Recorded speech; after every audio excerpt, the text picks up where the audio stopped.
Couscous Piri de retour, le prologue, l'avant-match, le préambule de l'épisode 151, intitulé en ce moment Fait fret et site, mais évidemment, Hilton va clairement changer ça avec son expertise. Et il fait froid, il fait froid. Pas si frette que ça, là. Là, il fait Non, quoi, ça c'est non, là ça s'est calmé. C'est vrai, on peut quasiment jouer encore dehors, là. Si le terrain est disponible, on aurait pu jouer aujourd'hui. Aujourd'hui, on aurait pu jouer. Un match de série MLS au Stade Saputo? Ouais. Si on fait les séries. Mais ouais, on aurait pu jouer facile. C'était quand Montréal-Toronto? Bernier et tout ça et Drogba. C'était octobre 2015, c'est sûr, mais... Ouais, mais le dernier match de Drogba à Montréal, c'était au Stade Olympique. Oui, mais l'année d'avant. Attends, Montréal... Oh, mais ça, c'était à Montréal. Ah ouais, ça... Octobre, c'était octobre, il faisait froid. Ouais, probablement. Je faisais froid. Mais on parlera du calendrier plus tard. Parce que là, on est en prologue. J'ai une question pour toi. Oui, mon ami. Je connais ta réponse, puis c'est pour te bien faire paraître que je te pose cette question-là devant les gens. Parce que habituellement, je t'expose sur la culture. Ouais, c'est pour rire de toi. Mais là, c'est pour te donner du love. Toi, tu savais c'était qui Lou Adrian Cassidy? Non. Ah! Ben oui, on t'en avait parlé. Ah non, dans avant un autre chat. Oui, mais je parlais avant toute la... Non. Oui. Alors, je reformule ma question. Oui, parce que ta question... Oui, je reformule ma question. Au gala La Disque, tu savais déjà c'était qui Lou Adrian Cassidy? Oui. Voilà! Sofiane, je suis fier de toi. Oui. Je suis fier de toi. Très, Et j'ai une conversation donc, tu ne fais pas partie de ceux qui se filment dans leur char en se disant « Je sais pas si c'est juste moi ou la fille. » là. Non, mais encore une fois, j'ai entendu parler d'elle, mais dis-moi de nommer 2 mots, une phrase de sa chanson. Ma question, oui, ça va. Mais je suis quasiment malhonnête, genre, ouais, c'est comme dire, comme je demande à, genre, à prendre n'importe quel genre personne qui ne regarde pas le foot au Québec, là, qui est genre apparemment 80%, est-ce que tu connais David Bougaï? I'm like, who? Le gardien de but. Je me souviens de... À l'époque, tu sais, l'époque du qui a tué les expos, là, il y avait une chroniqueuse éditoriale liste à la presse.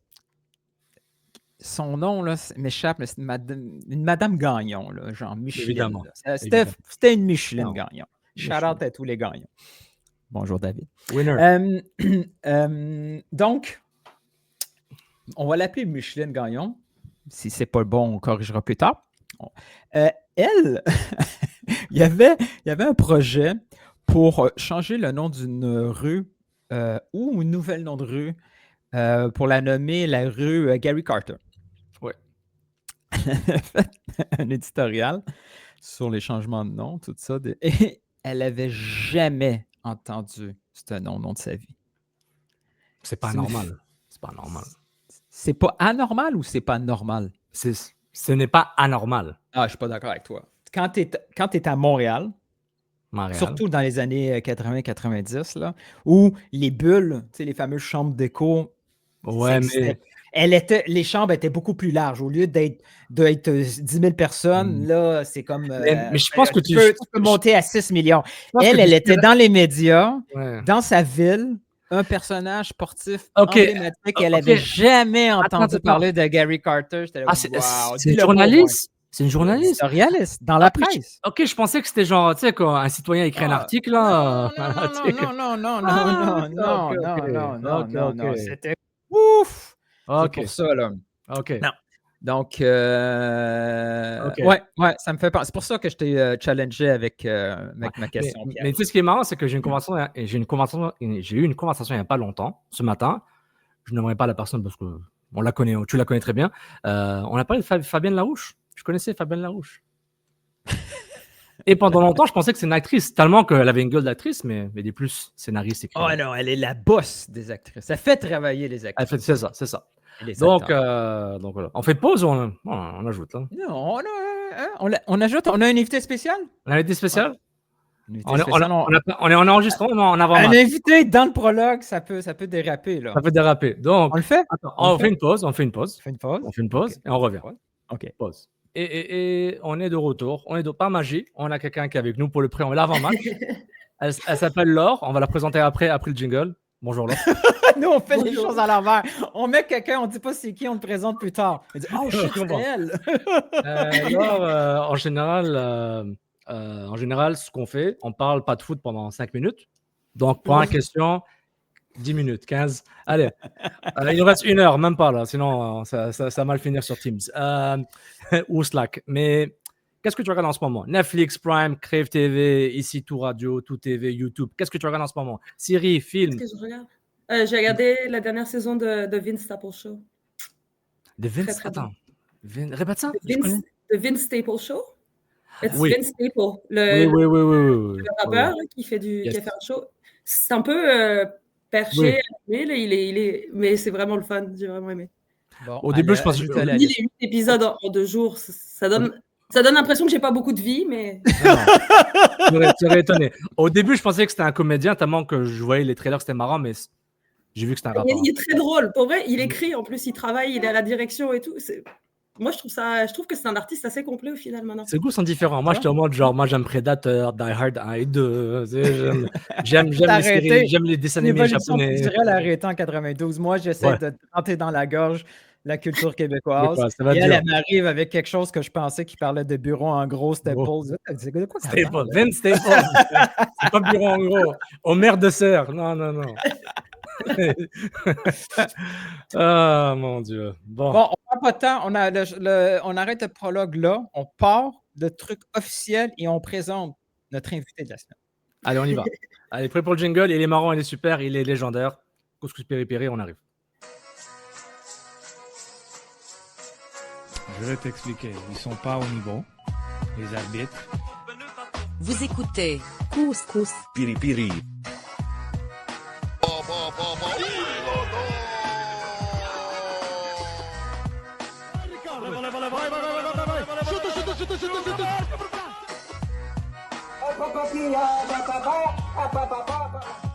Je pense que je ne me trompe pas, le Real Madrid ne font pas des séries ou le Movo mondial. God never sleeps, man. Et CCPP de retour, épisode 151. S'il y avait un prix de la disque pour le meilleur jingle, tu le gagnes, ça. Tu le gagnes. Moi et l'autre chanteuse là, que personne ne connaît, on est comme régulièrement, j'ai des demandes d'ajout. Là, tu devrais rajouter tel truc dans le jingle. Sauf, explique aux gens pourquoi c'est impossible. Bon, là, tu connais un peu la musique avec le rappeur, je présume. Qu'on appelle ça le tape original, là, le source tape, là. La source, j'ai plus la source. Du remix? Du remix, j'ai plus le vidéo original pour pouvoir l'éditer. Je vais prendre le produit final et faire quelque chose de magique, c'est impossible. En fait, c'est possible, mais j'ai pas le temps. Mais t'es un peu paresseux. Et les excuses sont bonnes, je pense. Il y a ça aussi. Chaque fois que je vois ce jingle, je réalise que j'étais maigre avant quand même. Hein. J'étais maigre du tout là. J'avais une belle veste et tout. Bon, on présente. On est avec Laure Warda, spécialiste. Présente-toi, Laure Warda. Qui êtes-vous? Je travaille dans les communications et les PR. Ça fait à peu près, je pense, ça fait 10 ans que j'ai fait ça. J'ai fait pas mal d'entreprises différentes dans le divertissement, Cirque du Soleil. J'ai été Cavalia aussi en tournée et plus récemment avec le CF Montréal. Mais c'est ça, donc ça fait pas mal de temps que je fais ça. Puis le foot, c'est l'amour de ma vie depuis toujours. Elle était contente après le PSG. Je suis française. C'est pas moi qui ai parlé du PSG en premier. J'allais demander la question, mais j'ai pas envie que la géolocalise. Oh, qu'elle était contente. J'allais poser la question, mais je voulais pas qu'on te géolocalise. Est-ce que tu habites au plateau? Donc, je vais pas faire la blague là. Non, même pas. Machallah. Bravo. Ça fait longtemps que j'habite au plateau. J'habite dans le sud-ouest. C'est bon. Ah, sud-ouest, c'est le nouveau plateau. Non? C'est le nouveau plateau. Non. Viens. Venez tous à Ville-Saint-Laurent. Viens à Ville-Saint-Laurent. Je travaille à Ville-Saint-Laurent maintenant. Et voilà, c'est le quartier. C'est le quartier. Paisible. C'est paisible. Ouais, c'est la banlieue en ville. Mais en fait, pourquoi on se parle? C'est pas parler du 4-4-2 de Luis Enrique. En fait, c'est pas un 4-4-2 là, mais c'est pour parler. Il a eu la finale à CPL qui était fascinante. C'était en plein tomate de neige à Ottawa, Atlético Ottawa contre Cavalry. Atlético gagne en temps additionnel, etc. David Rodriguez est la star du match. Et tu avais une story que j'ai vue sur Instagram où tu parlais beaucoup du PR et de l'engagement et un peu du côté gratuit de ce qui s'est passé en termes de buzz autour de c'est l'image, la finale, le but notamment, la bicyclette de Rodriguez. Donc, juste lance sur ça. Pourquoi tu as réagi comme ça? Et quel contenu t'a fait réagir pour dire wow, ça c'est incroyable, c'est quelque chose de différent? En fait, je pense que c'est le lendemain qu'on s'est tous rendu compte quand les republications ont commencé à sortir, que tous les médias en ont parlé. Mais avant de m'en aller là-dessus, je vais d'abord faire un mini 101 du PR, puis de pourquoi c'était aussi fou. Parce que c'est ça que je t'ai expliqué après, qui je pense a fait plus de sens. Donc les PR dans le sport, c'est vraiment tout ce qui est les relations publiques. Donc ça va être les communications, l'image, c'est tout ce qui englobe ça. Donc ça pour une organisation, là, dans le cas d'un club, d'une ligue, d'une marque. Le but, c'est de générer de la visibilité, de la réputation, et évidemment de l'engagement auprès des publics et des médias. Puis ça génère la visibilité que ça génère, ça se chiffre et ça vaut de l'argent. Parce que ultimement, en PR, tu as plusieurs types de PR. Le premier PR, c'est le owned PR, qui est celui qui sort de tes propres canaux. Donc, ça va être les communiqués de presse, les réseaux sociaux, newsletters, tout ce que tu sors toi et qui est contrôlé, où tu sors ton message, c'est toi qui fais, c'est pour communiquer de la façon dont tu veux communiquer. Ensuite, il y a ce qu'on appelle le paid PR. Ça, c'est des pièces qu'on va payer. Donc, ça va être une publicité de télé, des annonces à la radio, des articles sponsorisés. Ça existe aussi. C'est beaucoup plus en beauté que ça se fait ou en mode. Mais des articles où on paye le média pour qu'il parle et qu'il transmette nos messages à son audience. Donc, toutes ces choses-là, encore une fois, il y a une dimension de contrôle. Et ensuite, il y a ce qu'on appelle le earned PR. Puis ça, c'est vraiment la visibilité qu'on gagne. C'est celui qui, selon moi, est le plus précieux pour tous les gens de communication et de PR. Puis c'est celui sur lequel on se repose le plus, parce que sinon, ça coûterait bien trop cher d'arriver à avoir ce qu'on arrive à avoir grâce au earned PR. Et le earned PR, c'est vraiment tout ce que les médias, le public, que ce soit les fans sur les réseaux sociaux, les pages maintenant sur les réseaux sociaux, que je pense à des versus, des 4-3-3 qui vivent pas ailleurs que sur ces médias-là, parce que je pense que le paysage médiatique a beaucoup changé, où maintenant il faut compter les réseaux sociaux comme un média, puisque je pense à vous qui communiquez et vivez essentiellement sur les réseaux sociaux, et vous n'existez pas en dehors de ces écosystèmes-là. Donc ça, toutes ces choses-là, malheur de Sofiane. ça s'en va. Toutes ces choses-là, quand ça s'accumule ensemble, ça fait de plus en plus de vues.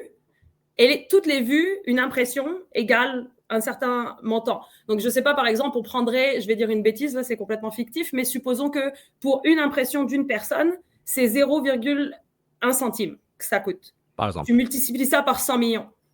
Tu sais combien ça t'aurait coûté d'aller rejoindre ce nombre de gens-là?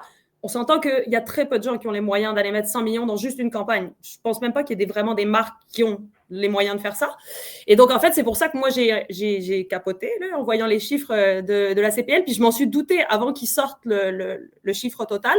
On commençait à voir, en fait, par la multitude de choses organiques qui sortaient, le fait que Speed le reprenne, des choses comme ça, là, ça génère de la viralité.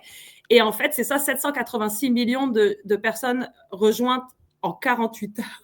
Et depuis, c'est 1 milliard. Et depuis, c'est 1 milliard. Ça a monté. 1 milliard. 48 heures, juste ça. Et quand j'ai reposté ensuite une autre story et j'ai dit, j'attends que les gens de PR viennent freak out dans mes DM. Je confirme, il y en a 2-3 qui étaient comme... C'est le rêve.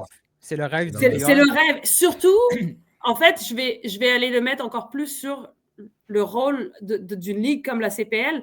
C'est pas une... On parle pas on parle pas, je sais pas, de la première ligue. Là. On parle de la CPL. Je veux pas diminuer quoi que ce soit, mais elle est jeune. Elle est jeune. C'est ça. C'est une ligue qui est jeune, qui est pas connue à travers le monde, qui est encore en train de faire son nom. Ben là aujourd'hui, elle s'est fait connaître à travers le monde juste grâce à ce moment-là. Puis en fait, c'est-à-dire que le earned PR, c'est des choses qu'on peut gagner soit grâce à des moments comme ça, tout à fait, que tu contrôles pas, mais c'est à toi de savoir le capitaliser derrière, et puis savoir réagir ensuite pour transformer la chose, ou c'est toi qui vas aller chercher parce que tu sais que tu as un très bon hook, tu as un super bel angle, puis tu vas aller pitcher activement les médias. Et souvent, il y a des effets boule de neige. Quand tu pitches tes médias locaux avec quelque chose d'intéressant, ça s'en vient, puis ça s'intéresse de plus en plus, surtout à l'heure d'Internet.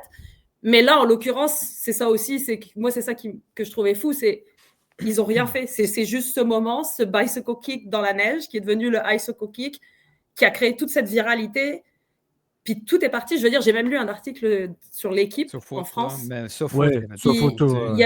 c'est ça, il y a partout sauf foot. Tous les médias français en ont reparlé, alors qu'on s'entend, dans ces pays-là, ils ont déjà de quoi faire avec la couverture. Ils ont quand même choisi de parler de ce moment-là. Puis, je dirais que ce qui a payé là, c'est parce que c'est authentique. En fait, c'est pour ça que le earned PR, c'est si précieux. C'est parce que c'est souvent celui qui va être le plus organique, le plus authentique, qui apparaît comme le plus naturel. On s'entend qu'il y a du earned PR quand on pitch, c'est du storytelling, c'est des gens de comme moi qui ont travaillé, qui ont réfléchi pour savoir comment aborder un sujet. Mais là, en l'occurrence, le moment s'est créé tout seul. Puis c'est ça qui est encore plus beau. Et je pense que c'est la beauté justement du PR et des moments, c'est qu'il y a de la visibilité comme ça qui peut se créer, qui aurait coûté des millions, des milliards, je pense même de dollars. Non, mais moi, j'étais sous le choc. Le choc, parce que moi, je consomme, je voyais les reposts, les retweets, je voyais des comptes que j'ai sur TikTok.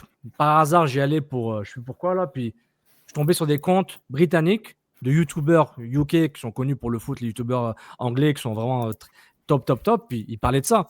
Et Mais il y avait c'est tout. pas une grosse surprise, parce que ça vient toucher un élément cliché canadien, puis qui va intéresser au niveau international. Tu sais, le foot canadien va avoir un élément différenciateur parce qu'on a déjà eu des images de la sélection canadienne contre le Mexique. De temps en temps, ramener le fait que, ah oui, ils jouent au foot là-bas au Canada, ça vient, il faut profiter de nos éléments qui diffèrent. Exact. Mais j'ai une question pour toi, Laure. Quand on voit ces 700 millions, puis qu'on est probablement rendu à 1 milliard, tu sais, ces chiffres-là, tu le sais mieux que moi, j'allais dire, peuvent être artificiellement gonflés parce que au niveau de data et statistiques dans les médias sociaux, il y a beaucoup de, je dirais quasiment du fast-food, des fausses calories. Une vue, la façon qu'elle est comptabilisée et tout ça, il faut mettre des bémols. C'est pas la même chose un article qui est lu, quelque chose à la télévision versus les médias sociaux. Puis il faut faire des fois un petit bémol pour dire non, mais pour les articles, c'est pareil. Quelqu'un peut le relire plusieurs fois. Je serais quand même pas étonnée que je ne sais pas comment ils marchent, là, les algorithmes des Meltwater, Cision de ce monde, parce qu'on utilise des logiciels pour savoir ces choses-là. Là, la CPL n'a pas sorti ces chiffres de son chapeau. C'est des chiffres qu'ils ont sortis de leur logiciel. J'aurais tendance à te dire que de nos jours, ils doivent être quand même assez améliorés pour essayer d'éviter de compter trop les rewatch et les choses qui se sont répétées avec les repartages, etc. Mais je pense que ça donne quand même une image très, très, très globale de ce que c'est. Puis je pense vraiment que l'endroit où c'est fou, c'est parce que c'est les conditions initiales qui sont tellement modestes pour la CPL comparé à d'autres ligues dans le monde. Je lui enlève rien. Là. C'est juste, on est quand même passé c'est juste que tu ne peux pas comparer cette ligue-là en termes de moyens et de ce qu'elle est capable de projeter et de générer comparé à une première ligue qui est une machine de guerre. Mais on est passé de zéro attente à un truc incroyable. La CPL avait ça. zéro attente. En fait, ils étaient contents que le match se passe. Il faut que le match arrive. On peut pas changer. TSN n'a pas de place pour nous. Au lieu de devenir un fiasco, c'est devenu un succès parce qu'il y avait de gros potentiels de fiasco. Exactement. C'est ça aussi. Ça aurait pu ne rien faire. Puis là, la visibilité qu'ils ont gagnée, c'est pas juste de la visibilité pour la ligue. Là, et pour les fans, le public que tu recrutes, c'est pour les partenaires, c'est pour toutes ces choses-là. En bout de ligne, toutes ces choses-là, aussi, c'est ça que je veux rappeler, c'est que les communications et le PR, dans toutes les marques, la finalité, c'est que ça rende pérenne, ça pérennise l'entreprise et ça fasse vendre des tickets. Parce que moi, c'est ce que je disais souvent quand je travaillais au cirque, quand je travaillais ailleurs. Ultimement, oui, je véhicule des messages, mais mon but est aussi marketing et de vendre des tickets et de faire. Parce que quand on fait connaître l'entreprise, c'est comme ça que tu vas aller chercher.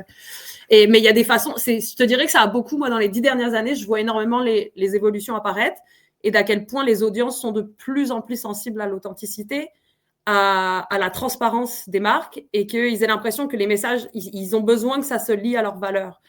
Et c'est pour ça aussi que des moments comme ça dans le sport, ça résonne aussi fort parce que c'est les émotions que tu vis, que ce soit de le voir, de le vivre. Il n'y a rien qui est comparable à ça. Puis je pense que tu peux parler à beaucoup de gens en marketing. Souvent, on cherche à aller chercher dans les émotions, que ce soit en com, en marketing, en visuel, parce qu'on sait que c'est là que tu tires les cordes des gens. C'est en allant chercher les émotions, en allant les chercher dans leur cœur. C'est là où tu viens le plus authentique. Et je pense que ce moment-là, c'est exactement ça. C'est pour ça que ça a aussi bien fonctionné. J'ai pas les chiffres, mais est-ce que, je sais pas si tu étais là ou en France, au moment de l'arrivée de Drogba à l'aéroport, Est-ce que ça t'avait marqué, toi? J'étais ici, mais je me souviens que j'étais un peu, j'ai honte, mais j'étais un peu snob de la Ligue à l'époque.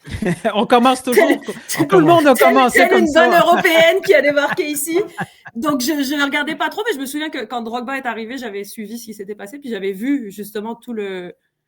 Mais encore une fois, tu vas chercher dans les émotions des gens, parce que Drogba, c'est quelqu'un qui... Tu sais, la personne, le joueur, il va chercher des choses vraiment très, très profondes. Puis c'est encore lié, encore une fois, le sport. C'est pour ça que c'est aussi passionnant, je pense, de faire des coms et du marketing pour le sport. C'est parce que tu joues avec un produit tellement authentique et qui va tellement chercher les gens profondément. C'est aussi très dangereux, là, parce que les fans, on s'entend, ça peut être très intense. C'est à double tranchant. Mais c'est aussi... Il y a tellement de fierté à retirer quand tu arrives à vraiment connecter avec tes audiences et avec tes fans et à les rendre fiers. Je pense que c'est ça que ultimement tous les clubs veulent faire. Qu'est-ce que si tu travailles pour la CPL, non, je ne veux pas dire ça, peut-être pas bien que je dis ça là. Si tu connaissais quelqu'un qui allait travailler pour la CPL, qu'on l'a pris genre 1 semaine ou 2 semaines avant cet événement, qu'est-ce qu'il doit dire à la CPL pour essayer de profiter de ce moment-là? Maintenant, on a des gens qui nous ont regardés. Je ne veux pas vendre des billets aux Français, aux Anglais, aux Roumains qui nous regardent, mais quand je fais pour convertir ça en billets de saison, en marketing, en sponsoring, le 5 milliards, on fait quoi avec? Là, tu me poses une question qui irait dans un brainstorm de marketing. Là, non, mais ça demanderait plusieurs têtes et ça demande des gens. Mais tu sais, juste comme ça, oui, je te confirme, il faut qu'ils capitalisent dessus. Ouais. Mon point, moi, où et j'espère pour eux qu'ils vont le faire, mais c'est la fin de la saison. C'est tellement triste que ça arrive à la fin de la saison. Ouais. Je pense qu'une des belles capitalisations, ce serait qu'il y ait un award qui soit ramassé de ce but, ce qui est possible. On s'entend. Je nommerai rien, je ne veux pas jinxer quoi que ce soit. Mais si ça arrive, ça, je pense que c'est la plus belle capitalisation qui va arriver derrière. Mais moi, je le vois déjà sur leur chaîne. Je ne sais pas si vous avez vu un peu avec One Soccer. Ils ont essayé de continuer à capitaliser. Ils ont parlé avec les gars de l'équipe canadienne nationale. Oui. C'est des petites choses comme ça qui permettent de continuer à garder le momentum. On s'entend, là, on est juste 4 jours après. On va peut-être leur donner encore un peu de temps, mais j'espère que oui, ils y pensent et qu'ils sont déjà en train de réfléchir à comment ils convertissent ça. Parce que, comme je te dis, ultimement, toutes ces vues, c'est des yeux qui sont mis maintenant sur cette ligue, localement aussi. Et c'est des billets de saison que tu peux convertir. C'est aussi après ça, c'est pas juste à la ligue de se poser la question, c'est aussi au club d'être capable d'aller capitaliser là-dessus. Avec leur contenu, avec ce qu'ils vont aller chercher, en se rendant compte que justement, les émotions, ça a clairement été rejoindre des gens. Je pense aussi qu'il y a une grosse fierté d'être Canadien et qu'il y a quelque chose à jouer là-dessus, surtout dans le climat actuel. C'est le côté positif. Mais moi, je veux mettre le chapeau noir. C'est la fameuse nordicité qu'on a eu en marketing dans certains clubs. Mais là, ça pointe. Je vais mettre mon chapeau noir, OK? Le Laure, tu peux te cacher si tu veux. Je vais mettre mon chapeau noir. Là, c'était beau, c'était positif. Là, on veut qu'il y ait 1 milliard de personnes qui voient ça, OK? Ouais. Mais vu que ça ne vient pas ça vient pas des organisations, ces moments-là sont produits sans le contrôle des organisations, il va arriver, et ça arrive, qu'il y a 1 milliard de personnes qui voient un gros défaut. Un gros défaut, puis là, on rit de la ligue, on rit de l'organisation et tout ça. Là, comment on fait? Comment toi, comme spécialiste PR, tu fais pour calmer la tentation des fois des organisations à se surprotéger pour faire face à ces situations-là? Tu sais, là, la CPL en profite, mais si ça avait été un fiasco total puis tout le monde rit de nous, là, les organisations commencent à avoir des réflexes plus tard pour dire il faut être moins transparent, il faut se protéger. Comment on balance ces effets-là qui peuvent aller dans tous les sens? Moi, je fais partie de cette école, puis dans PR, il y a 2 écoles. Là. Il y a 2 écoles qui se bataillent un peu de toute publicité est une bonne publicité ou il y a de la publicité qui n'est pas bonne à avoir et il faut se protéger. Ouais. Moi, je pense vraiment du côté que toute publicité est une bonne publicité, c'est juste ce que tu vas être capable d'en faire derrière. Puis je vais vous prendre un exemple local tout bête. Est-ce que vous vous souvenez du sapin moche de Montréal? Du sapin moche? Oui, qui avait été monté en plein milieu de la place des Arts ou je ne sais plus, dans le centre-ville de Montréal. C'était un sapin, c'était une compagnie montréalaise qui faisait de la livraison, qui allait faire cueillette et livraison de sapins. Le sapin avait été appelé le sapin moche de Montréal parce qu'il était un peu triste. Il était un peu vide. Il était très grand.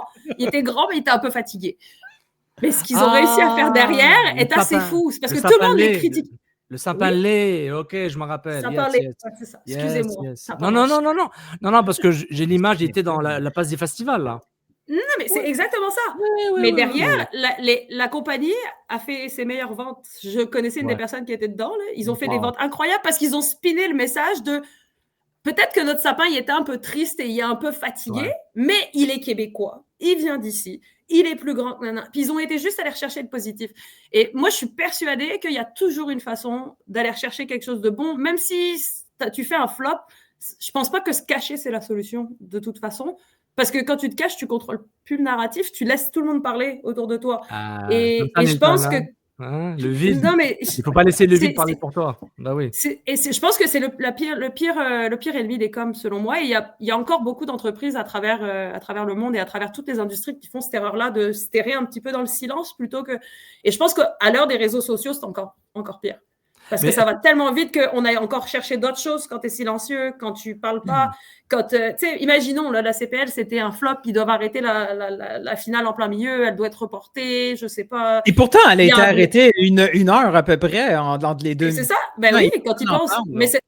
est-ce qu'on peut parler aussi de tout le contenu loufoque qui est sorti de ça, des neigeuses sur le terrain, du Le gardien avec sa pelle, c'est pelleter. écœurant, là. Le Non, gardien mais- avec sa pelle, j'ai vu des amis brésiliens le reposter. J'ai vu des amis Ah ouais. brésiliens reposter ça parce qu'ils étaient comme c'est incroyable, ils pelletaient. Non, parce que, mais ce qui est marrant, c'est que. Ah, je peux pas en parler. Mais parce que je n'ai pas le temps de. Je n'ai pas faire le temps de faire du montage pour enlever ça. Mais c'est pour dire que il y a des lignes qui ont été mal tracées à un moment donné. Ouais, Ah, ils en parlent dans One Soccer. Pendant les pauvres, ils avaient 45 minutes à combler entre les deux. Ils en parlaient là, des fameuses lignes montréalaises. Puis, Elles sont mal tracées. Je sais pas ce qu'elles sont, là. Ouais. Moi, je sais pas ce qu'elles sont, moi.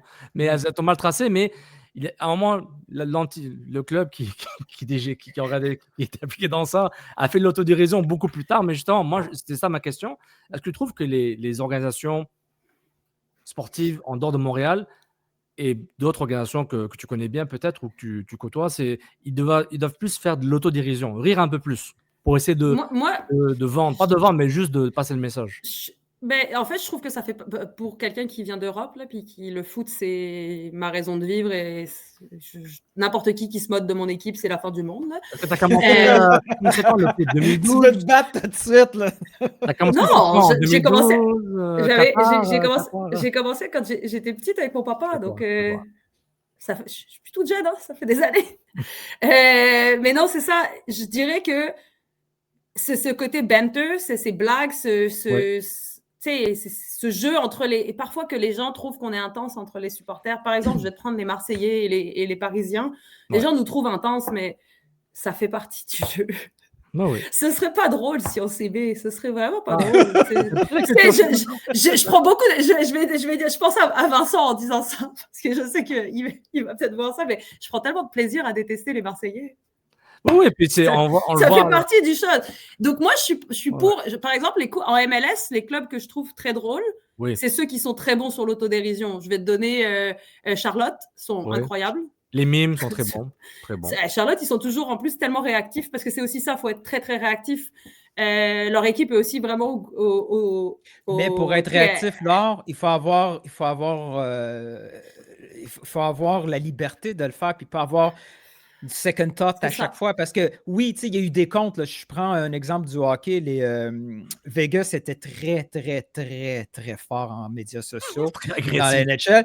Tellement fort qu'à un moment donné, ils sont devenus plates parce que c'était too much. Donc, oui, en termes de PR, c'est pour ça que je dis que tantôt, quand ça fonctionne bien, tout le monde est d'accord. Dès que tu te pètes la gueule 2-3 fois, la réaction normale des organisations, c'est on arrête. Maintenant, je veux voir ce que tu écris. Fais attention à ça. Non, on va laisser la poussière sortir. Non, ça fait quelques fois qu'on a de mauvais résultats d'un terrain. Tu sais, il y a deux, comme tu as dit, deux philosophies qui s'affrontent toujours.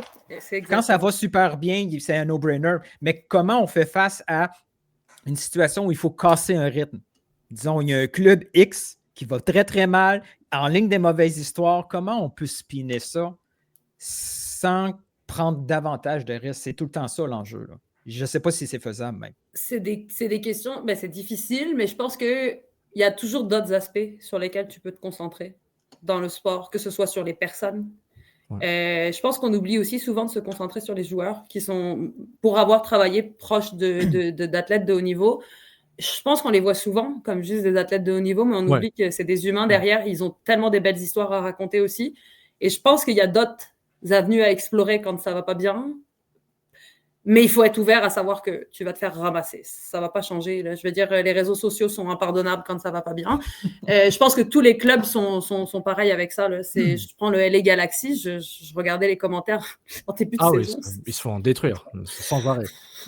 Sans arrêt. Il faut avoir le cœur bien accroché. Puis j'aimerais encore répéter aussi une chose, c'est de penser toutes ces choses qui sont dites, puis pour l'avoir vécu en étant proche de ces gens-là, c'est une bêtise de croire que les joueurs ne voient pas toutes ces choses. Alors, c'est une énorme bêtise. À la fin de la journée, c'est des humains comme nous. Donc, puis ils vont consommer Instagram, TikTok, Apple TV, Apple Podcasts. Ils vont regarder ce que Nathan et moi disent. Mais il y en a qui sont bons pour ne pas regarder. J'en connaissais qui ne regardent pas, ils les ont pas, ils veulent pas voir, ils veulent pas savoir. Et c'est bien. Mais c'est une force mentale fascinante. Oui. Puis, tu sais, je prends un exemple en dehors du foot, mais je pense juste à la CFL en ce moment avec les Alouettes qui sont en train de gagner. Ils ont parlé au QB1, puis justement, ils disaient que lui, il lit ces choses-là parce que ça le nourrit de voir les gens dire talk shit about him, ça le nourrit. Il y en a qui sont comme ça, il y en a d'autres, c'est l'opposé, tu vois. Et c'est ça qui est intéressant à voir avec les athlètes. Je pense qu'on oublie souvent ça. Et si tu regardes les clubs en Europe, ils sont de plus en plus à se tourner vers la personne envers leurs joueurs. Tu sais, ils essayent de travailler un petit peu plus autour des personnalités. Je vais te prendre l'exemple du club que je connais le mieux, mais le PSG. Ils font ça très, très bien en ce moment. Oui, mais ils ont un budget de production Hollywood, là, quand même. Même, tu vois Liverpool. C'est sûr, mais quand tu réfléchis, tu réfléchis, ça reste des choses très, très simples. Oui, c'est le storytelling. Leurs recettes sont simples. C'est juste que les moyens sont plus élevés, c'est sûr. Mais je veux dire, la recette est simple. Elle est toujours adaptable à d'autres endroits et à tes... Puis on s'entend que si tu prends la recette du PSG, mais tu l'amènes en MLS, les budgets ne sont pas les mêmes. Mais je veux dire, il y a des équipes qui suivent un peu ce modèle-là et qui sont. Ça se voit et ça se sent qu'ils ont commencé à comprendre le. Et c'est ça. Et pour en revenir aussi avec le banter, Nashville est très bon avec ça aussi, je trouve. Oui, Nashville. Portland, de temps en temps, ça dépend des années. New York, NYCFC, ils sont très, très bons avec ça. Sont drôles. Mais le problème, tu peux prendre aussi, après, ça va avec, par exemple, Lamine Yamal qui fait le malin, puis qui derrière les retire quand il n'assume pas. Et je suis comme, mais là, c'est justement là que c'est triste. C'est triste. Tu aurais mieux fait de te taire avant. C'était mieux de te taire avant que de retirer. En termes d'image, c'est pire. C'est mieux de. Moi, je suis pour de take the L. Fais-toi ramasser. Utilise-le pour te nourrir la fois prochaine, puis apprendre ça, puis que ce soit en communication ou sur le terrain, que ça vous serve de leçon, puis c'est tout. Si je suis un joueur professionnel, quel que soit le sport, est-ce que je peux te parler pour des conseils? Comment je devrais gérer mon image réseaux sociaux? Est-ce que tu es dans ton métier, tu fais ça aussi? Tu ferais ça dans le futur? Donc, c'est quoi que tu conseillerais dans le sens, est-ce qu'il y a un conseil de base, genre sois authentique ou juste travaille une image et ensuite non, l'authenticité, c'est tout le temps l'authenticité. Puis si tu prends et l'authenticité, je dirais, j'en ai parlé d'ailleurs avec des joueurs de foot récemment, que c'est le moment, il est en ce moment pour les athlètes. C'est eux qui sont devenus les nouveaux créateurs d'influence. C'est eux qui sont et surtout les joueurs de foot. Je pense au-delà de tous, ils ont vraiment c'est vraiment cool d'être un joueur de foot en ce moment, plus que dans le passé. Non, mais c'était déjà cool avant, mais là en ce moment on dirait que ça réatteint des niveaux et c'est en train d'arriver en Amérique du Nord. Et il y a vraiment, si tu regardes toutes les marques qui font des partenariats avec on va prendre les gros footballeurs. Oui. Ça indique généralement, tu sais, c'est quand tu vois ce qui se passe en haut, ça te donne de bonnes indications de comment ça va s'en aller ensuite. Ouais. Puis tu prends des marques, j'essaie de réfléchir à des marques récemment qui ont fait des partenariats avec des sportifs, mais il y en a de plus en plus, même moi en travaillant en marketing d'influence, ça m'arrivait parfois que des clients veuillent aller du côté du sportif, de l'athlète, parce que tu sais, c'est censé être des role models pour les plus jeunes, c'est censé être des gens que you look up to, tu veux être comme eux, tu veux faire comme eux, puis on s'entend, ils ont souvent des bonnes hygiènes de vie, ils ont les idées à la bonne place. C'est des bons exemples pour la jeunesse. En général, je pense vraiment que c'est en train de rebouger dans ce sens-là. Puis je prends les exemples des tunnel fit et de tout ce qui est, comment tout ça a tourné autour du fashion, autour des joueurs de foot. Là aussi, il y a un énorme virage qui est en train de se passer. Ce qui est fou, c'est que le foot a pris le côté individuel de la NBA il y a quelques années. sont devenus genre, maintenant, je suis un joueur, je fais partie du collectif, mais je suis moi-même aussi. Donc, je me vends. C'est à Messi, Ronaldo, Cristiano, c'était autre chose déjà. Ensuite, maintenant, les joueurs style NBA, tout ça, ils prennent le côté fashion du foot, culture foot. La NBA, il avait tout le temps. La culture NBA, que ce soit avec la musique, le fashion, il avait déjà. Mais un côté beaucoup plus... il a évolué avec le temps, et avec le temps et la culture courante du pays ou de la musique, etc. Et ce qui est fascinant, c'est que moi, ce que j'étais choqué positivement quand j'ai vu le launch des Players Tribune, où les joueurs, ils n'écrivaient pas les articles, là, mais ils écrivaient avec quelqu'un, où ils parlaient, c'était un peu leur storytelling via un article. Je ne vais pas faire un entrevue avec ESPN ou avec TF1 ou avec la presse. J'écris l'article sur Players Tribune, je pense que c'est Derek Jeter. Ils ouvraient une grosse porte personnelle.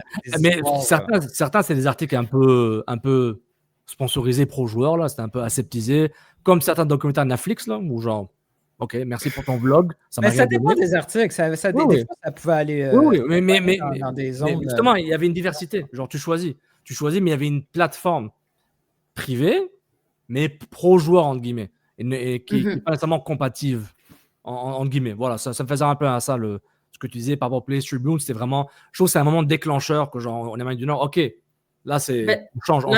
C'est la Coupe du Monde qui est en train d'être ce moment déclencheur. Puis je pense sincèrement que le paysage du foot en Amérique du Nord va être différent une fois que la Coupe du Monde sera passée, et qu'il y a beaucoup de choses avec le changement de calendrier de la MLS, toutes ces choses-là qui sont en train de se placer. Et je voulais juste rebondir sur les images des joueurs, parce que l'authenticité, je ne sais pas si vous avez remarqué, mais en Europe, là, ça se propage de plus en plus. Ils ont tous des Finsta, ils sont tous en train de se faire des comptes à côté, où ils postent leurs dumps, leurs trucs à eux, puis c'est moins aseptisé que leur image. Oui. Ça aussi, mais ça indique une grosse chose. Ça indique qu'ils sont conscients que la page principale, c'est leur image de marque, de joueur, d'athlète, que s'ils veulent poster leur petit... Et ça reste aussi cool, parce que même moi, je suis coupable de suivre je ne sais pas combien de leurs comptes qu'ils ont ouverts, des joueurs que j'aime vraiment beaucoup, parce que c'est plus du lifestyle, ils vont plus poster leur fit. Ouais, c'est un branding. Ils brandent leur nom. Exactement. Mais ce qui est drôle, c'est qu'ils ne le font pas dans leur compte principal, parce que c'est là où ils vont aller chercher des partenariats de marque, c'est là où ils vont aller faire l'argent, parce que c'est ces comptes-là qui ont des millions de followers. Oui, c'est des posts sponsorisés avec Lexus. Mais ce compte relié, qui est censé être un Finsta parce qu'ils disent tous que c'est pour poster ce qu'ils veulent, c'est tout aussi du branding, si ce n'est plus du branding, parce que c'est là où ils montrent le plus leur personnalité. Ils le vendent comme authentique, et là, ils ont l'engagement avec les fans qui font des commentaires, qui parlent. Et éventuellement, ils ont leur propre canal YouTube, leur propre chaîne YouTube, leur propre podcast. Je prends Ekitike, qui était un des tout premiers à l'avoir fait. Il reposte régulièrement, il reposte sur ses deux comptes. Puis là, maintenant, j'ai découvert qu'il a même un vrai Finsta, juste pour ses amis, je pense. Parce qu'il en a un où il a genre 70 followers, un truc dans ce genre-là, qu'il a listé dans ses trucs. Et je suis comme, mais t'as combien de comptes, garçon? À un moment donné, là... un jour, il va se tromper. C'est ça, c'est l'espoir qu'on a tous. C'est le risque. Mais en tout cas, c'est juste, ça montre à quel point il y a déjà une conscientisation qui est en arrivée de leur côté avec leur branding, qu'ils ont une image, qu'ils sont capables de la monétiser. Et je pense qu'avec la Coupe du Monde, ça va juste gonfler. Ils vont tous avoir des partenariats, que ce soit avec des couturiers, avec des marques je ne serais même pas étonné qu'on envoie faire des partenariats avec des marques de café et des choses, parce que ça va aller assez loin. Exactement, tu peux avoir un partenariat avec Lexus pour ton compte professionnel, etc. Tu peux avoir ton partenariat avec une brand fashion qui n'est pas nécessairement Adidas, qui n'est pas nécessairement Versace, puis genre qui est plus underground et cool parce que ça te représente toi, la personne, non pas le joueur qui est un peu idolâtré comme une statue, qui est un peu intouchable. Et confession, quand j'ai découvert ce que veut dire Finsta il y a quelques mois, je pense, je dis Finsta, c'est quoi ça? Je dis, ok, Think Instagram, mon Dieu, j'ai mis du temps à comprendre. J'ai mis du temps. Moi, je viens d'avoir la révélation. Quand j'ai découvert ça il y a quelques mois, je suis vieux. J'ai vu ça sur un TikTok français. Il dit, mais je ne comprenais pas, j'ai googlé ça. En tout cas, un dernier sur le truc média SCPL, j'avais un excellent tweet de Craig Forrest, ancien international canadien, qui est sur le podcast Fully Prime. Il disait que l'engagement est incroyable, tout ça, mais grosse opportunité ratée par les médias locaux, mainstream du Canadien, par rapport, juste avant le match, qui savait qu'il y avait une finale? On le savait, parce que je suis dans le foot là, mais en termes de localement, j'ai l'impression que c'est une catastrophe. Et même durant et après, évidemment, TSN a fait son taf, c'est un diffuseur, donc TSN, Bell Media en général, ils sont un peu plus à l'avant-garde de ça, Bell Media sur les contenus un peu plus alternatifs. Mais toi, tu Tu vois, t'as vu ça un J'ai peu à vu, l'intérieur, tu te dis j'ai genre, vu, ok, j'ai vu un article, je pense, de CTV News. Je n'ai vraiment pas vu tant que ça de tout ce qui est global media, des gros. Je ne sais pas si c'est manqué de leur côté parce que ils ont. On va s'entendre aussi que les médias manquent énormément de moyens pour tout envoyer à des fait. caméras. Ils n'ont pas assez de caméras, ils n'ont plus assez de monde. C'est compliqué. C'est un énorme enjeu, surtout quand il y a plusieurs équipes qui ont plusieurs choses en même temps. Je ne pense pas qu'il y avait d'autres équipes qui jouaient ce soir-là, cela dit. Mais Apparemment, on s'entend avec aussi que. Utah contre Phoenix qui jouait un match de Ligue Il y a pas Non, tant mais de hockey que ça, là, je vais dire, c'est ultimement la chose, c'est que le soccer, c'est un peu le sport qui est encore le dernier de tous les sports en Amérique du Nord. Tu sais, tu te bats un petit peu contre toutes les autres. Donc déjà, il y a ça qui joue dedans. Je pense qu'il y a un manque d'intérêt à ce côté-là. Mais oui, c'est sûr. Et après j'irais dire, peut-être qu'ils trouvaient peut-être pas ça si impressionnant parce qu'on est au Canada puis que la neige, ils ont l'habitude. Moi, j'aurais tendance à dire que je pense qu'ils ont été plus occupés par la couverture de la tempête de neige en tant que telle, qui est du breaking news, puis qui prend le dessus sur tout. Ouais. Mais oui, c'est une opportunité manquée pour eux, c'est sûr. Parce qu'on le voit aussi dans le build-up pour la Coupe du Monde. T'as l'impression qu'il y a une Coupe du Monde, toi? On est au 14 novembre. Tu sais, moi, je l'ai ressenti quand j'étais au match Canada-Australie, genre, ok, ouais, est-ce qu'on est dedans? On est avec des gens qui sont, je suis là pour ça, je suis là pour le foot. Mais en dehors de ça, il n'y a pas de match à Montréal, on ne va pas réouvrir la plaie et mettre un couteau dedans. Mais j'en ai parlé à plusieurs personnes. Mais je dis, il y a vraiment une Coupe du Monde? Vous êtes sûr? Si ce n'était pas pour les matchs du Canada, je dis pas, je m'entends pas une couverture accrue. Il n'y a pas le budget France 2, des Deutsche Welle, tout ça. Mais à un moment, il faut un minimum de. Tu sais, on dépend des blogueurs, des vlogueurs et de One Soccer de faire son travail, parce que les One Soccer, ils n'ont pas le choix. Ils veulent le faire aussi. Mais en même temps, je dis, c'est un peu triste. Moi, je trouve ça fou. Et je ne suis pas dans les médias, donc je me dis. La question à se poser, c'est après ça, parce que je ne suis pas dans les médias et je ne peux pas le savoir, je n'ai pas les chiffres. Mais ultimement, je veux dire, ce qu'ils veulent, c'est de la visibilité, c'est des clics, c'est que parce qu'ils ont des publicités, c'est ça qui les fait vivre, c'est comme ça qu'ils vivent. Donc, est-ce que la question, c'est parce que le foot amène pas assez de clics dans les médias traditionnels, parce que c'est pas là que les gens. Et c'est peut-être pas, c'est pas par manque d'intérêt, hein, c'est peut-être par manque d'éducation, parce que c'était pas couvert assez, puis que l'habitude est d'aller chercher ton information. Ça peut être aussi. Moi, j'aurais tendance à dire qu'il y a un petit peu aussi de. Au-delà de l'éducation, il y a aussi un petit peu des habitudes des gens qui consomment le sport et surtout le foot. On a tendance à aller plus chercher ça sur les réseaux sociaux, sur Twitter, pour avoir du breaking news, des choses plus rapides, avoir aussi plus d'authenticité souvent. J'aurais tendance à te dire, parce que moi, je sais que je préfère, par rapport à certaines équipes en Europe, je préfère suivre ce qui se dit sur les réseaux par certains informateurs que je sais qui sont de bonnes sources, que d'écouter l'équipe ou parce que je ne sais pas trop si l'équipe parfois je suis comme. Ah ouais. Attends, on a toujours... un invité surprise, Romain Molina. Comment on veut on va parler. J'ai beaucoup d'opinions. Téléchargez tout. Là, je vais vous sortir le tableau. Vous allez comprendre pourquoi ça ne fait pas de sens et que ça. Ça, c'est notre jingle quand on est quelque chose, mais Romain Molina. Ce garçon, c'est. Il faut le protéger. Mais t'as un bon point parce que là, au Québec puis au Canada, les gens ont été tellement mal servis en termes de couverture foot qu'ils ont déjà créé leur propre habitude de consommation. Voilà. Donc, c'est pas parce que d'un jour ou l'autre, RDS, TVA et la presse décident de faire une couverture intéressante du soccer canadien que je vais me retourner dès la première semaine vers la presse. Tu sais, ça va prendre du temps. Donc, c'est normal. Là. Ils ont créé eux-mêmes ce problème-là. Donc, oui. Exactement. Mais là, je pense que tu vois, c'est peut-être une des premières conséquences qu'ils payent de ce qu'ils ont créé. Puis peut-être que c'est là où ils apprennent. Parce que souvent, c'est comme ça. C'est quand tu prends quelques conséquences dans la figure. Parce que c'est sûr que ça leur dessert de ne pas avoir été les premiers sur l'information. Mais ils vont tout le temps justifier que le coût de démarrage est beaucoup trop haut.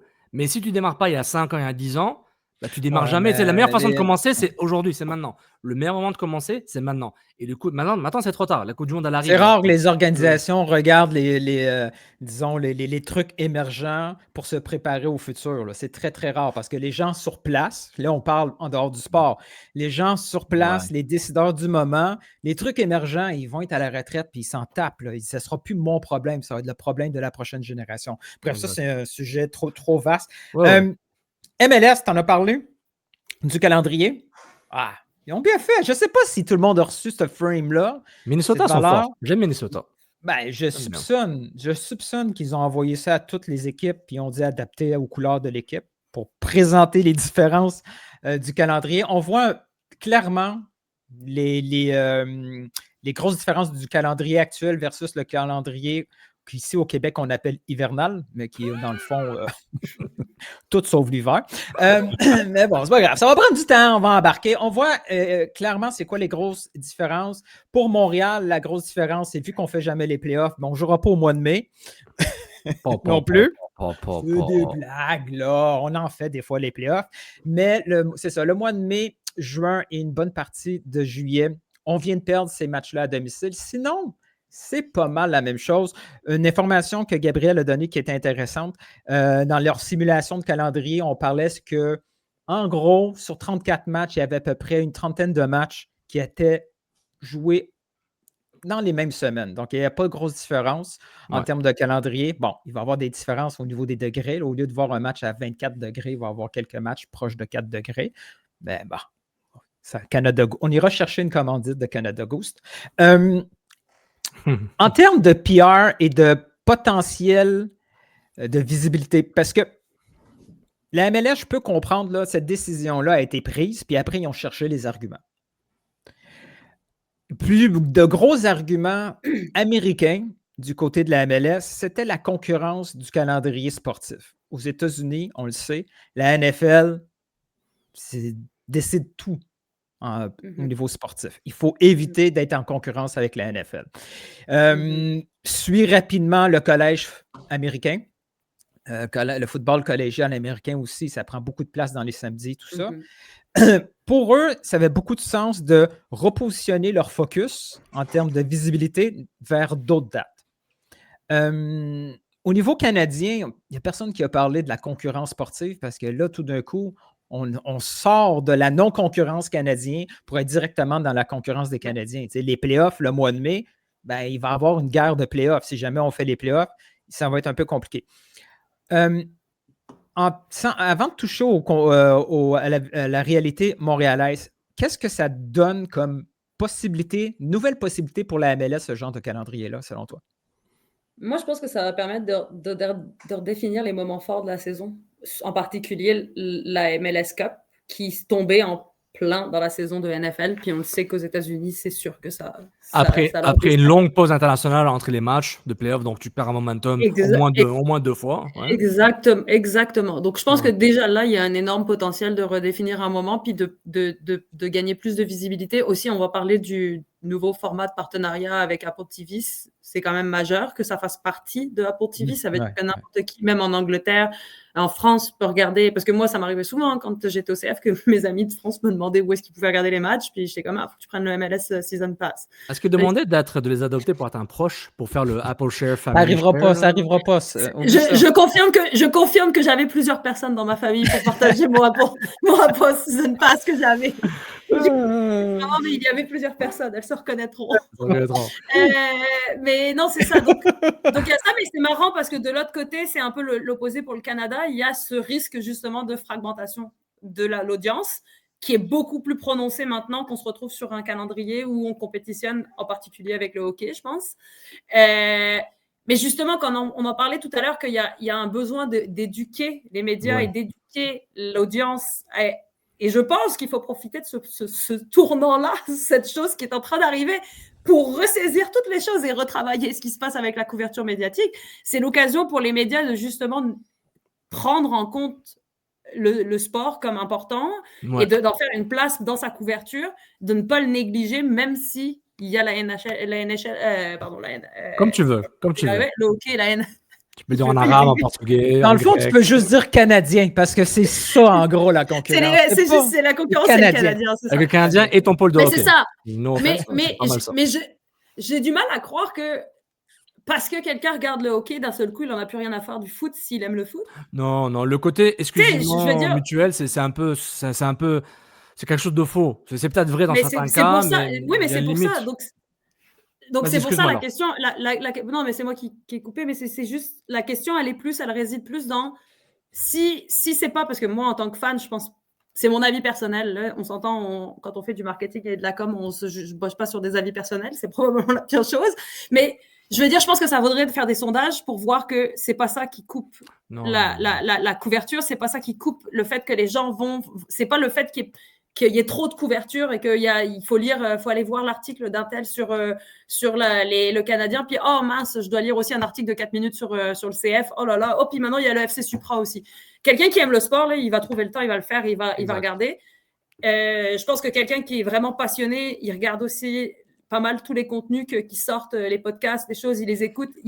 Je veux dire, on est entouré de ça. On vit dans un monde où il y a du contenu en permanence. On a appris à consommer le contenu, que ce soit consommer des petits morceaux du contenu ou le contenu en entier si on est vraiment intéressé.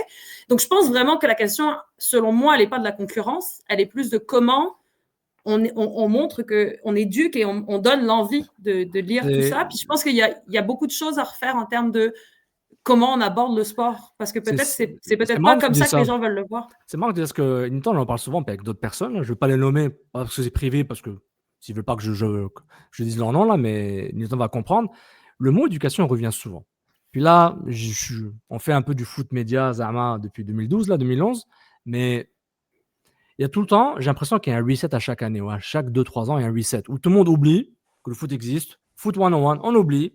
Et le hors-jeu, c'est bizarre. Les joueurs plongent. Il y a beaucoup de latinos, il y a beaucoup d'Africains. C'est bizarre. C'est le foot, le soccer. Non, mais c'est ça. Désolé, mais à chaque fois, c'est un reset. Et à chaque fois, le mot rééducation, il faut éduquer les gens. Mais comme j'ai dit, mon propos d'avant par rapport au coût de démarrage, si tu démarres jamais à un moment, ça va coûter de plus en plus cher. À un moment, tu perds les gens. Et tu auras des niches, des gens nichés. Moi, mais CPL, CF Montréal, MLS, tout ça, je vais regarder les matchs. Je vais écouter 1 ou 2 podcasts max, mais sinon, moi, c'est mon Eurosnob, Liverpool, PSG, Ligue des Champions, Europa, puis c'est tout. Il y a des gens qui vont regarder les matchs de foot, du locaux, mais ça ne m'intéresse pas d'avoir les opinions des gens. Ton 4-4-2, ton 4-3-3, ça ne m'intéresse pas. Moi, je vais écouter Riolo, je vais écouter Gary Neville, je vais écouter le gars de Deutsche Welle, je vais écouter, comment il s'appelle là, Christian Viret avec son podcast, Bonucci, Bouffon avec son podcast, mais à part ça, vous ne m'intéressez pas. Donc, ces gens, ils ont perdu, parce que surtout, ils sont exposés. Parce que l'avantage aussi d'avoir accès aux réseaux sociaux et à des clips de partout, c'est que tu consommes partout. Si tu es polyglotte ou juste tu vois les sous-titres, tu peux consommer un podcast italien sans problème. Si tu aimes le foot italien, si tu aimes la personnalité. Moi, je regarde les podcasts anglais parce que j'aime les personnalités. Gary Neville, Carragher, Roy Keane, ils sont marrants. Leur contenu, c'est pas nécessairement top, mais je le trouve intéressant. Je le trouve rigolo. Mais c'est pourquoi je reviens au coup de démarrage. Plus tu attends, plus c'est fini. Et c'est le côté éducation, je trouve totalement frustrant, parce que moi, je me demande qui doit éduquer, à quel coût et pour qui. À qui profite le crime à la fin? Parce qu'à un moment, ça ne va pas profiter à tout le monde, et chacun dans son coin tire la couverte de son côté, et on se trouve dans une sorte de stalemate. Personne ne va rien faire, parce que c'est pas ma job à le faire. Moi, ce que je me demande, c'est que ce problème-là va exister. En quoi le calendrier et ce nouveau positionnement plus mainstream, parce qu'on se met on se met un peu plus dans les habitudes de consommation football qu'on a depuis toujours. Nous, on est habitués que l'été, il y a une petite pause, il y a de temps en temps des nouvelles du mercato, puis là, c'est la rentrée scolaire, en même temps, c'est la rentrée foot, puis c'est une rentrée normale des choses. Nous, on est habitués de consommer le foot de cette façon-là. Là, la MLS vient d'embarquer dans ma consommation foot. Fine. Mais au-delà du potentiel, je me demande en quoi le potentiel de ce calendrier-là est meilleur versus ce qu'on avait avant. Est-ce que les équipes se retrouvent avec des outils supplémentaires? C'est ça. Ce silence-là me donne... C'est parce que c'est encore nouveau, je ne me suis pas fait une tête totalement dessus, mais je te dirais que l'endroit où il y a un potentiel pour les clubs, là où il y a un potentiel pour les clubs est de mieux communiquer aussi et que ça va être peut-être plus le fun de faire, parce que je peux confirmer que c'était plus compliqué quand ça arrivait en ce moment, les transferts. Le fait que les windows vont être calqués dessus va aider pour l'arrivée du joueur, les contenus que tu fais, parce que je vous assure que c'est pas toujours facile de coordonner le tout quand le joueur est en pleine saison du côté de son club puis qu'il doit arriver. C'est vraiment compliqué et ça ça crée des enjeux pour je pense, pour certains clubs de réussir à capitaliser au mieux Je suis sur des d'accord. choses là. Non, mais Non, parce définitivement, que c'est des choses là, qui ce qu'on sont. a en janvier, on a des vidéos d'un gars avec son téléphone à l'aéroport. Hey guys, very happy to be at Austin FC, puis il arrête ça, quoi. Parce que Austin va pas se déplacer en Bulgarie, en Allemagne pour aller filmer le gars, faire une entrevue. Ils Alors font que, ça, les autres clubs. mais ils ont les moyens. Il y a des Oui, clubs qui ont les moyens. Là, des oui, LAFC, ils ont été chercher Giroud et oui, compagnie. ouais, Donc, ouais. non, mais il y a les On a moyens. tout parce qu'il y a essayé. beaucoup de On a tout essayé que ça soit pas allé. On a vraiment tout essayé. On était Giroud, on l'a dit, pas ça de marche. notre Tout ça faute. pour qu'ils repartent à Lille en plus. On la colle. Giroud, ça marchera sûrement à Montréal. Il y a Lille qui l'a appelé, qui était comme ah ouais à maison, là, puis il fait comme ok, c'est Est-ce bon. que, Il est Ouais. bien, est-ce il marque que, des buts. basé sur ton expérience avec le CF Montréal, est-ce que tu voyais un défi, on va dire comme ça, de couverture pendant l'été au Québec? Parce qu'on le sait, moi j'y allais de temps en temps aux entraînements. Il n'y a pas tant de monde que ça là, qui Mais se moi, présente là. Puis c'est des fois, c'était difficile. un défi de, comme tu disais, de main-d'œuvre. là. Il n'y a pas tant de ressources que ça. L'été, il y a peut-être 2 journalistes sportifs dans une organisation. Cette journée-là, il y a telle affaire, tu t'en vas là, il n'y a pas grand-chose à voir. C'est un Yeah. entraînement point. Est-ce qu'il y avait des défis que maintenant, Oui, mais rendus dans un calendrier automne-printemps, c'est plus réalisable? Ouais, ça pourrait être c'est mieux. possible. Moi, de mon cas, c'est difficile d'en parler parce que j'étais aussi là durant une saison très difficile. Donc forcément, ça joue. Non, mais ça joue. Ah oui, bah oui. Ouais, c'est sûr. Personne n'a envie de venir Mais- voir une équipe. Mais je peux te C'est confirmer, ça le Laure, problème. Donc dans des- ça jouait dans la tendance. là. C'est Ouais. définitivement que moi, on avait moins de monde qui était là parce qu'il y avait ça aussi qui jouait dedans. Mais oui, je pense que oui, il y a sûrement parce que tout le monde part en vacances l'été. Pendant les vacances de la construction, là, c'est bien connu que ça fait 10 ans que je travaille au Québec, puis tout le monde le sait. Que peu importe l'industrie où tu es, pendant les vacances de la construction, tout le monde prend un break. Tout à fait. C'est un peu le moment où tu prends le temps de ranger les affaires que tu n'as pas eu le temps de ranger, de finir de trier ta boîte courriel. Comme là, moi, ça a toujours été que les vacances de la construction, je sais que ça slow down. Tu Et ça, recommences à peu zéro, ton importe- Gmail, Non, là, mais- il retombe à zéro. Mais c'est fou parce que tu pourrais penser que c'est que quand tu es dans l'industrie de la construction. Mais non, parce que tout le monde prend ses vacances pendant les Exact. vacances de la construction. Exactement. Donc, ça joue aussi dans les médias. Il y a moins de médias qui est présent parce que, ben, je sais pas, le chum de tel journaliste, il travaille dans la construction. Ouais. Non, ça c'est Donc, un bon il y a point. ça. Mais pour dire que dans des moments un peu plus positifs en termes de résultats sur le terrain pour le CF Montréal, l'impact, là, disons, disons avant Nancy, avant l'année Nancy Thierry Henry, c'est que il y avait quand même un vide relatif par rapport à la. Disons que c'était pas assez proportionnel par rapport aux résultats positifs. Il n'y avait pas 15 journalistes à chaque entraînement quand l'équipe gagnait, Piatti, Drogba. Il y en avait. Mais pour dire que c'est pas nécessairement. Montréal, là, il commence à gagner 10 matchs de suite l'année prochaine. Il n'y aura pas 10 journalistes à chaque entraînement. Non. Mais je comprends ton point que le vide se ressent un peu plus par rapport au terrain. Ça, c'est clair. C'est une corrélation Ça, c'est sûr. qui s'explique. Mais on a encore une fois, et je pense, ça, je ne connais pas assez l'envers du décor des médias, mais moi, je sais que souvent, les réponses que j'avais en tant que PR, c'était des manques de ressources. Ouais. Surtout pour tous ceux qui doivent amener caméra. Je veux dire, j'ai un nouvel emploi. J'ai géré une entrevue récemment avec le Journal de Montréal. C'était le journaliste lui-même qui a pris les photos avec son téléphone parce qu'il n'avait pas possibilité d'envoyer. C'est intéressant, ça, parce que les qu'ils gens ont coupé tellement de sont pas au budget. courant Tu vois, non, mais c'est ça. Mais même moi, en tant que professionnel, ça fait 10 ans que je travaille là-dedans, j'étais comme, ils vous font vraiment tout faire maintenant. Parce que, c'est-à-dire que le journaliste, il n'est plus juste journaliste. Il est aussi rendu à faire de la photo, à faire de la vidéo. Je prends RDS. Souvent, ils se filment tout seuls là, avec leur téléphone. Là. Tu vas les voir. Puis, on s'entend que c'est beaucoup plus de charge de travail qui est ajoutée sur eux. Donc, forcément, ils ne peuvent pas se rendre à 1000 endroits. C'est juste des humains. Ils ont 2 bras, 2 jambes. Exact. Donc, c'est ça aussi qu'il ne faut pas oublier. Moi, je pense qu'il y a peut-être un manque de ressources qui joue beaucoup. Et encore une fois, le côté d'éducation de peut-être qu'il n'y a pas assez de clics, mais les clics, encore une fois, ils s'expliquent parce que, comme on s'est dit, les gens, la communauté s'est créée sa façon d'aller chercher son information parce que même quand l'information n'est pas là, la personne qui est intéressée, elle va trouver une façon d'aller chercher l'information. Elle existe quelque part, l'information, ultimement, de toute façon. Gabriel a parlé tantôt de l'avantage de la MLS, que c'est une seule unité, puis on essaie d'aller chercher les meilleures pratiques d'un de l'autre. On a des fois des partages aussi. Il n'y a pas juste des partages de revenus, il y a des partages de coûts et tout ça. Tout à fait. Est-ce que la MLS, dans son ensemble, avait une stratégie comme ça de diffusion de contenu Est-ce que la MLS vous donnait, par exemple, au club, bon, voici comment on pourrait faire une meilleure éducation, comment on pourrait mieux collaborer avec pas seulement des partenaires là, officiels médias, mais avec tous les autres producteurs de contenu? Est-ce qu'il y avait une ligne directrice?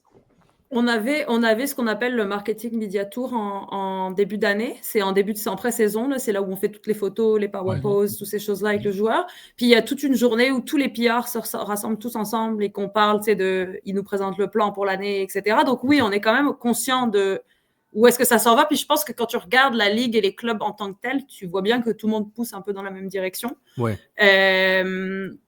Mais oui, je te dirais que c'est quand même un minimum organisé. Après, moi, j'étais pas directrice, c'est plus haut qu'ils ont les meetings avec la MLS. Donc, je suis quand même persuadée qu'il y a des alignements qui sont faits. Il y a juste à voir comment tout les communications je pense que Gabriel l'avait dit, je l'ai lu quelque part, que c'est pas une surprise au club que c'est arrivé. Puis pour moi qui ai été au club pendant presque un an, cette nouvelle de changement de calendrier, c'est pas une surprise. On se doutait que ça s'en venait, on le savait. Les discussions allaient dans ce sens-là. La MLS a toujours été très transparente dans ce sens-là et je pense qu'elle accompagne au mieux possible les transparente. Elle fidait ses informateurs pour quelques tests. Mais ça c'est encore aussi, ça c'est une autre, tu vois, c'est une autre stratégie. Nous, nos DM sont ouverts. Non, mais on en parle pas assez souvent. C'est ouvert.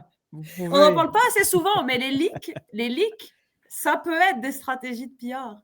Parce que quand tu leaks ton contenu toi-même, qui c'est qui contrôle le narratif de ce que tu leaks? Exactement. Moi, à choisir, je préfère aller leaker mon information si je sais qu'elle est sensible et qu'elle risque de sortir, parce que je vais aller contrôler le narratif à la personne que je feed. Mais toi, tu es jeune et trendy. Mais c'est encore une fois, il y a beaucoup. C'est marrant, mais parce que j'en parle souvent avec mes autres collègues PR de mon âge, et il y a vraiment ces deux écoles de PR. Puis en ce moment, avec les exécutifs, on a aussi cette espèce. Puis ça, c'est dans toutes les entreprises où j'ai été dans les 10 dernières années. Je me retrouve souvent parce que nous, on est un peu plus bold, on ose un peu plus, puis je pense qu'on ose un peu plus et on ira assumer les conséquences après. Moi, j'ai vraiment cet état d'esprit de, on peut l'essayer, puis au pire des cas, on va réagir derrière. Mais je peux comprendre que quelqu'un qui a bâti une compagnie puis qui l'a montée pendant des années puis qui est CEO depuis des années, il soit comme « Hey, prends ton trou. Tu vas te calmer, là, assieds-toi, parce que c'est pas moi, c'est moi qui ai construit ça. » Non, mais tu vois, mais c'est ça qui se passe. Toutes les organisations sont comme ça. Mais je pense que c'est important parce que cette espèce de challenge qui se passe, c'est ça aussi qui amène les meilleures pratiques sur le long terme. Je pense que si on laissait tous les Gen Z, millennials comme moi gérer des entreprises, il y en a pas mal qui cracheraient dans le mur là, parce qu'on irait un petit peu trop all-in. Ils finiraient tous par pleurer avec leurs sentiments. Voilà, exactement. C'est le X qui vient de parler. Donc, tu vois, vos sentiments, on veut rien savoir de vos sentiments. Moi aussi, je pleure, Nathan. Moi aussi, je pleure. C'était ça. Et tu vois, on en a besoin, je pense. Mais tout ça pour dire que c'est ultimement, la MLS, elle accompagne quand même un minimum les clubs là-dedans. Là. Je pense pas qu'il y a eu de... Tu sais, ils lâchent pas le...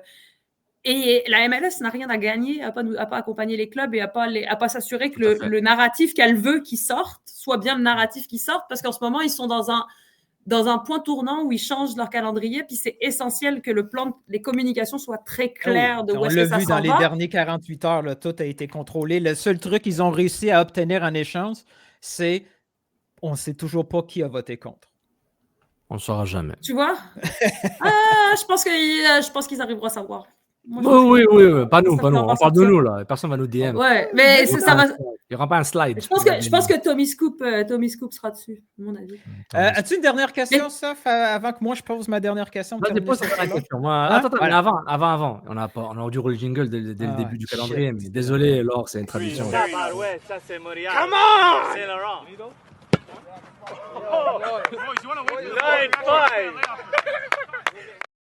On parle de Montréal. C'est le meilleur clip de transition ever sans transition. On le fait à la fin. Mais c'est ça que je te préférer. C'est une improvisation planifiée avec un peu d'authenticité virale.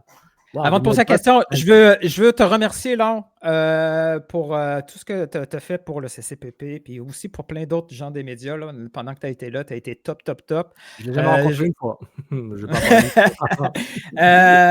jamais. C'est loin. J'imagine que tu t'ennuies pas trop du centre Nutrilait et de ses courants d'air.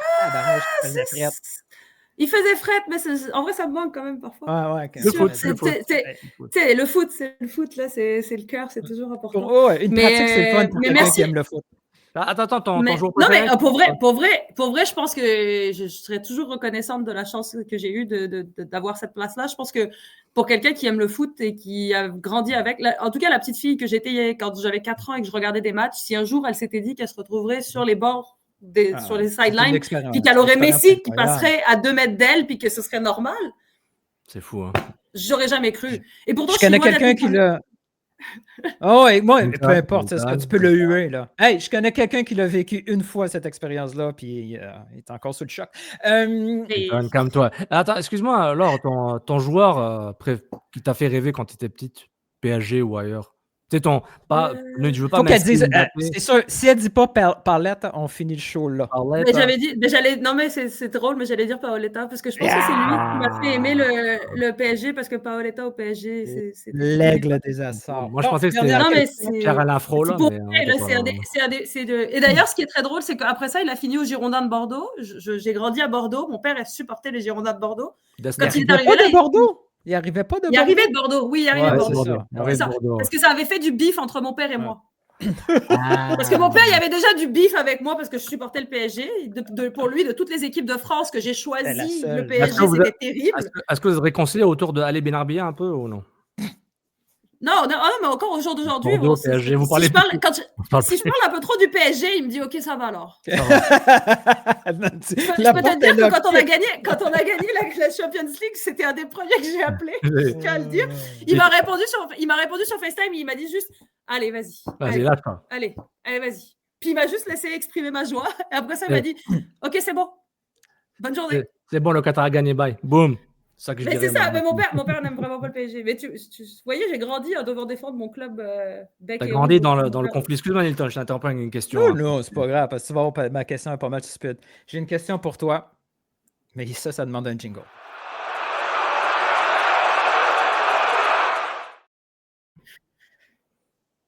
Le show CCPP. Oui. Oh my God. End recording now. Non, je blague.